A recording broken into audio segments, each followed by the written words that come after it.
compliqué là, il est même pas 11h, j'ai déjà faim, c'est pas possible, je suis un estomac ambulant. Salut tout le monde, on se retrouve aujourd'hui pour un bilan de mi-année du coup de cette magnifique année 2020, n'est-ce pas? Je vais donc vous parler en fait du coup de mes lectures de ce début d'année 2020 qui ont été à la fois très bonnes et parfois absolument pas. Du coup j'ai repris le tag que Galéane avait repris également de... Je ne sais plus la chaîne, ce n'est pas noté. Je me noterai là du coup. Donc je mettrai les liens en barre d'infos. Donc c'est un tag où nous avons une douzaine de questions pour résumer tout simplement ce début d'année niveau lecture et livresque. Donc on est parti parce que bah, y a du taf. J'avoue que c'est toujours un peu compliqué de faire ces vidéos là parce que je suis toujours en stress d'oublier le bon bouquin, vous voyez genre... alors que c'est personnel, hein, mais comme si vous voyez il y avait genre le bon bouquin dans la bonne catégorie, à la bonne question, la bonne réponse, alors que c'est absolument pas ça. Mais voilà, j'ai eu un petit coup de stress en préparant cette vidéo, je tenais à vous le dire, hein, voilà, on ne se cache rien.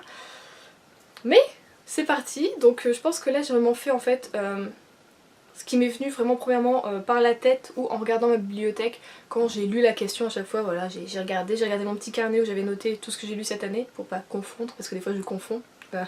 Des livres lus genre en 2019 je pensais avoir lu en 2020 ou inversement parce que j'ai une toute petite tête et une toute petite mémoire, voilà. Du coup voilà, j'espère que je me suis pas trop trompée niveau catégorie dans ce que je voulais faire et ce que je voulais mettre. Du coup nous commençons avec le meilleur livre lu en 2020. Alors pour moi le meilleur, c'est pas forcément au niveau de l'écriture tout ça, mais c'est au niveau de toutes les émotions que j'ai pu ressentir et du coup celui qui m'a fait le plus vibrer, le plus voyager et le plus me sentir bien et pleine de plein d'émotions, c'est tout simplement Tu comprendras quand tu seras plus grande de Virginie Grimaldi. Donc moi j'ai l'édition Le Livre de Poche. Ça a été un coup de cœur en fait ce bouquin, je crois presque même le seul coup de cœur de ce début d'année. Sachant que depuis quelques années je suis très difficile niveau lecture et niveau coup de cœur. Ça devient un peu compliqué et je m'auto-déçois de pas des fois avoir de coup de cœur, donc bon, c'est comme ça. Voilà, c'était vraiment une excellente lecture, comme d'habitude une très bonne écriture. J'ai ressenti tellement de choses que ouais, pour moi c'est vraiment en tout cas le meilleur bouquin que j'ai lu cette année. Peut-être que la deuxième partie de l'année je relirai un Virginie Grimaldi, je ne sais pas, mais en tout cas j'ai toujours hâte de replonger dans ses bouquins. J'adore cette autrice. La meilleure suite lue. Alors j'ai lu quand même pas mal de suites de bouquins, mais celle qui m'a le plus touchée et vraiment pareil en fait ça a été un coup de cœur. Donc finalement vous voyez, j'ai pas eu qu'un coup de cœur, j'en ai eu deux au moins. Il s'agit tout simplement fait du tome 3. Donc de Sarah Morgan, Noël sur la 5ème avenue, aux éditions Harlequin. Et alors c'est quoi déjà? Ah oui, la série Coup de foudre à Manhattan, j'oublie tout le temps le nom des séries de Sarah Morgan, je sais pas pourquoi. C'est vraiment la meilleure suite et d'ailleurs pour moi c'est le meilleur tome de toute cette trilogie. Je l'ai vraiment adoré, je l'ai dévoré, ça m'a fait pleurer, ça m'a fait rire, enfin voilà, j'ai eu que du bon. C'était peut-être un petit peu cliché comme souvent les romances de Sarah Morgan sont un peu clichés j'ai envie de dire, mais c'est pas non plus vieillot, c'est pas, vous voyez, c'est pas non plus avec le bad boy ou quoi que ce soit. Je sais pas, elle est bien, on sait que voilà les deux personnages vont finir ensemble mais le voyage est excellent, donc, et c'est le principal de toute façon dans les romances, n'est-ce pas? On sait forcément qu'ils vont finir ensemble, c'est la plupart du temps ce qui se passe. Donc voilà, c'était vraiment pour moi la meilleure suite de cette année. Une nouveauté de 2020, pas encore lue, mais que tu voudrais lire. J'aimerais énormément lire Bord de terre de Julia Thévenot. J'en ai entendu du coup parler par Piketty Bookin, vous savez que je suis sa chaîne depuis presque un an maintenant, ou en tout cas depuis le début de cette année, vraiment je la suis vraiment avidement, voilà, depuis le confinement surtout, où j'ai adoré voir ses vlogs, tout ça, et elle a parlé de Bord de terre de façon tellement enviable, tellement agréable, tellement bien. Elle dit qu'elle a vraiment surkiffé sa lecture, et moi qui essaye de me remettre un petit peu dans plusieurs genres de lecture, vraiment je veux vraiment que ma chaîne soit encore plus éclectique, donc je veux encore plus de jeunesse, de fantasy, de fantastique, par rapport à mes lectures que je fais beaucoup qui en ce moment sont contemporaines, romance ou thriller, voilà je veux un petit peu plus de ça, ou manga également. Ouais, il me fait grave envie, et alors je sais pas du coup, est-ce que je craque cette année en grand format, ou est-ce que j'attends l'année prochaine qu'il sorte en poche? Je ne sais pas. Là, comme ça je sais pas trop, mais je me dis que ça peut être une lecture vraiment pas mal pour la fin d'année. J'aime lire un petit peu ce type de bouquin pour les fins d'année, donc peut-être que je craquerai du coup pour novembre-décembre, on verra. Mais bon, voilà, je suis à ça quand même. Le livre que vous attendez le plus sur la seconde moitié de l'année. Alors là, je n'en ai pas parce que vous savez que je ne suis pas du tout nouveauté et que ça fait quelques temps maintenant je vais même plus trop voir les sorties. Tout ce que je regarde c'est par exemple si j'ai une série en cours et que je suis au dernier tome et savoir quand est-ce que la suite va sortir pour aller avec, voilà. Mais c'est vrai que je ne regarde plus du tout les nouveautés depuis presque maintenant 2 ans. Vous savez que j'aime lire voilà, des occasions ou alors vraiment aller chercher des vieilles séries, surtout sur les thrillers ou sur les romans, sur les contemporains. Donc je n'ai pas de réponse pour le moment à cette question. Plus grosse déception. Je vais pas mentir, là j'en ai eu quelques-uns où c'était bof bof. Je fais voilà. Mais la plus grosse, celle en laquelle j'avais placé le plus d'espoir parce que déjà la maison d'édition je l'aime énormément. J'ai toujours souvent, ça ne veut rien dire, j'ai souvent de très très bonnes lectures avec. C'est La Maison au secret de Catherine Robertson et donc c'est aux éditions Charleston. Énormément les éditions Charleston, souvent c'est de très bons romans contemporains ou alors familial, enfin voilà, il y a vraiment des trucs et des secrets tout ça. J'aime beaucoup et du coup ce bouquin portait un nom, La Maison au secret, donc tu te dis waouh il va y avoir plein de trucs à découvrir, on va fouiner, on va aller peut-être dans les ancêtres, dans le passé, tout ça. Effectivement on était dans le passé, mais je me suis totalement emmerdée durant cette lecture.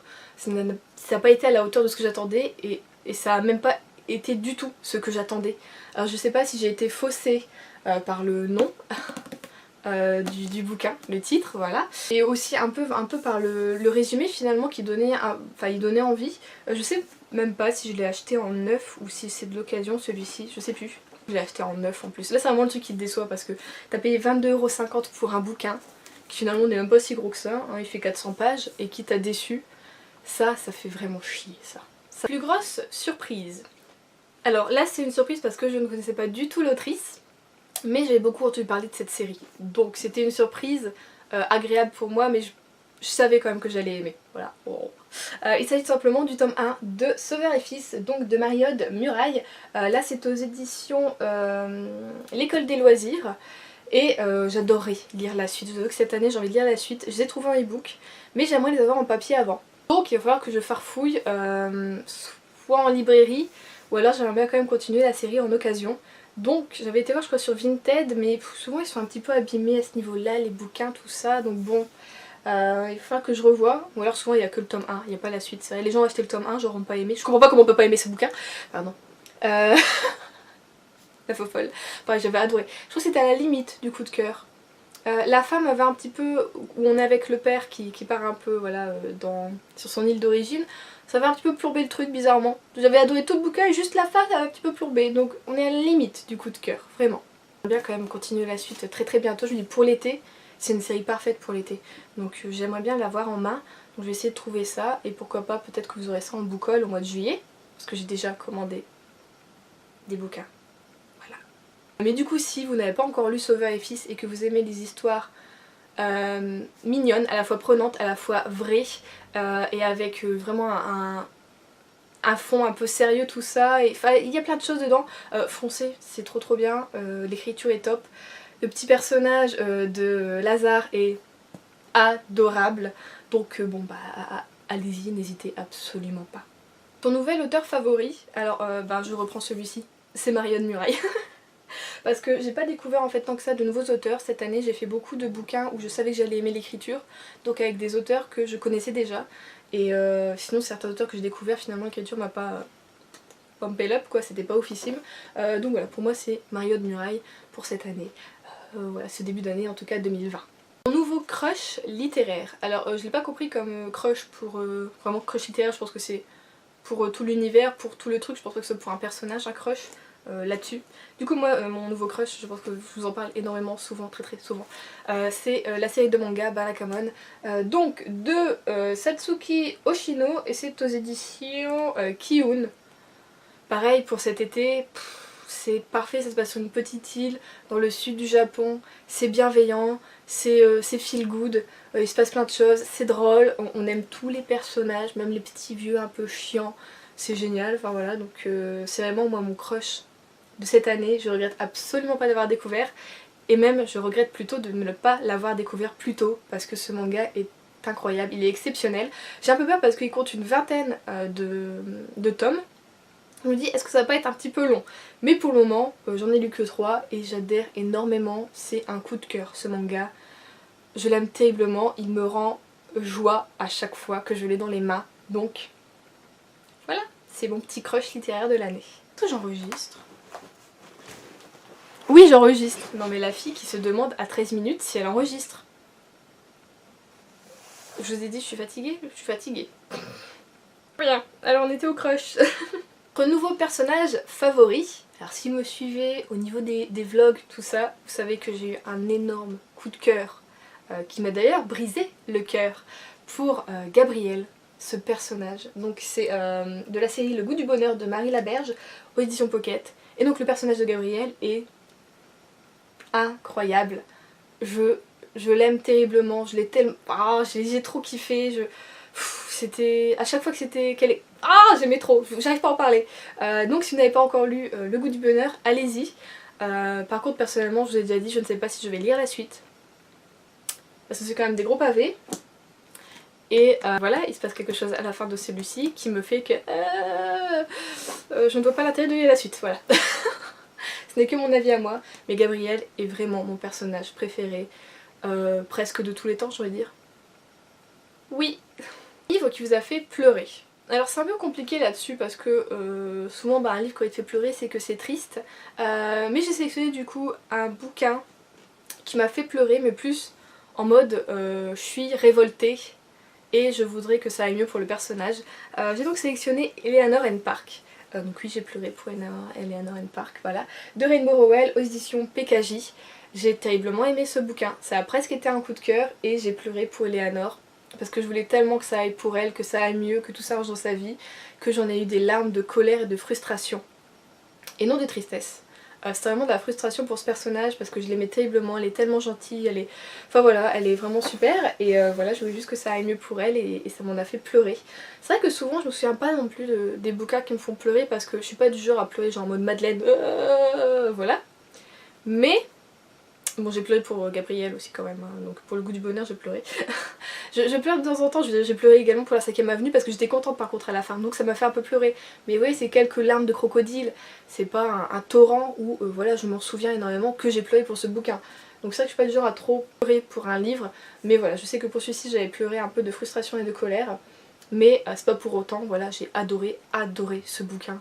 J'aime toujours autant les histoires que nous raconte Rainbow Rowell et les aventures qu'elle nous fait vivre. Un livre qui t'a rendue joyeuse.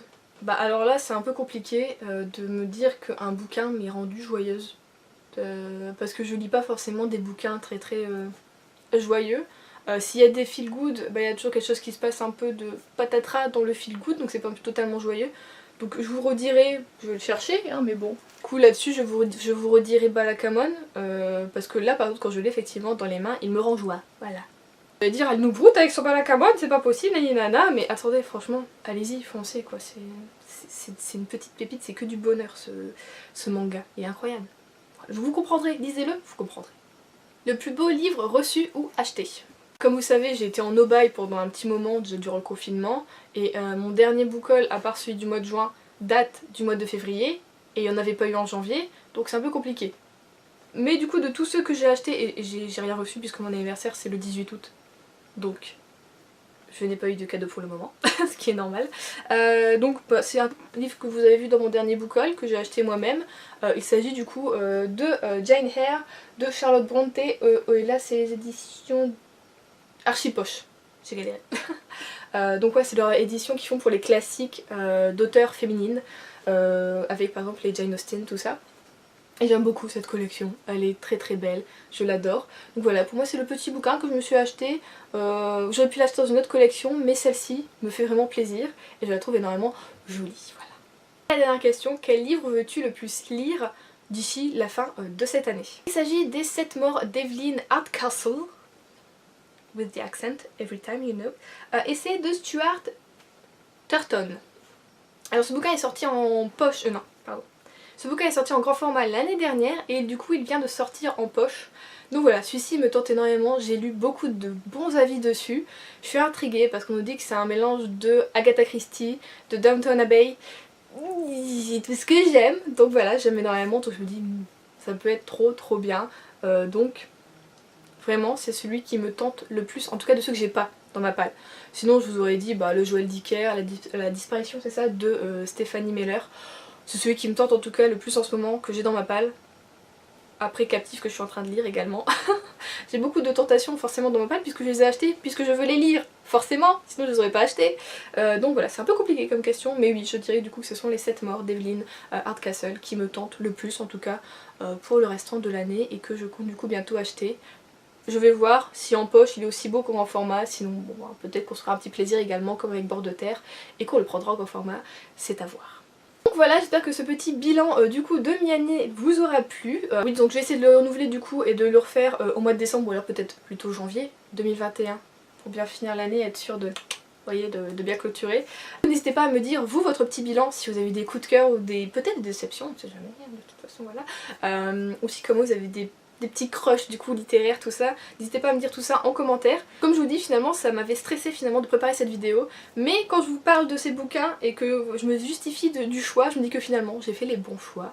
Voilà, après il y en a plein d'autres que j'aurais aimé quand même vous présenter, mais peut-être que je le ferai du coup plus tard dans l'année si je fais une petite palle ou des choses comme ça, une sélection, et ben peut-être que je vous en reparlerai. Ou bien faire une sorte de gros coup de cœur 2020 au lieu de faire un bilan. Ah, c'est encore à voir, je sais pas, je vais réfléchir. Là je vous fais de gros bisous, je vous souhaite encore de bonnes lectures et je vous dis du coup à la semaine prochaine. Bisous!